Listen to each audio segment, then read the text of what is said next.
you've got a speeding fine.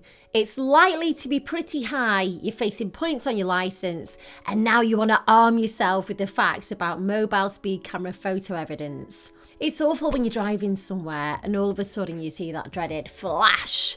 On a sunny day, you're praying that it's a light playing tricks on you, but then a letter lands on your doormat and your heart sinks. The photos aren't as clear as you might think. They can be quite blurry and generally they don't catch the image of the driver very often. Your notice of intended prosecution might not contain photographs, but you can request them. They can come in two different forms. You can view them online where you input a code, or there's a hard copy. That said, the police don't have to send you evidence unless the case goes to court. Be aware though that even if you can't see who's driving on the photo, that won't be grounds to dispute the fine. You might want to appeal, which I'll get to in a minute, but there's a few things that you need to know first. When you're landed with your notice of intended prosecution, you've got 28 days to fill out a form that's attached to the notice, telling the police who was driving at the time. It's a legal requirement and you could face prosecution if you fail to send it back in time, hence the name.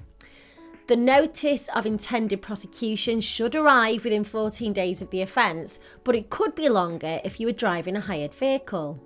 If the NIP arrives later than 14 days after the alleged speeding offence, the police may not be able to prosecute you, but there's no guarantee the authorities won't take you to court because there are exceptions to the rule. Once you've replied, then it becomes a fixed penalty notice. You have two choices with your fixed penalty notice.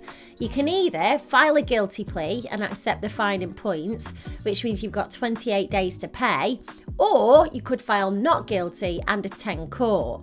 If you do decide to go down the court route, I'd strongly advise you to get representation. Only 1% of speeding fines go to court, and out of that figure, only half go on to win.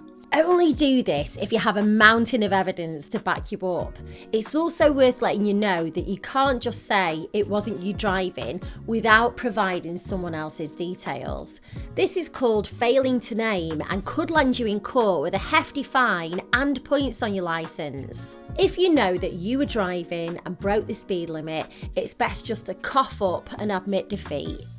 If you still think you might have grounds to get your speeding fine turned over and you want some quick professional advice, you could use online solicitors like JustAnswer.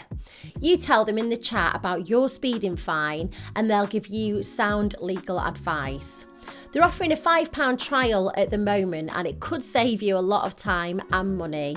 If you use a link that I'll put in my description, you'll be supporting my channel, so thank you.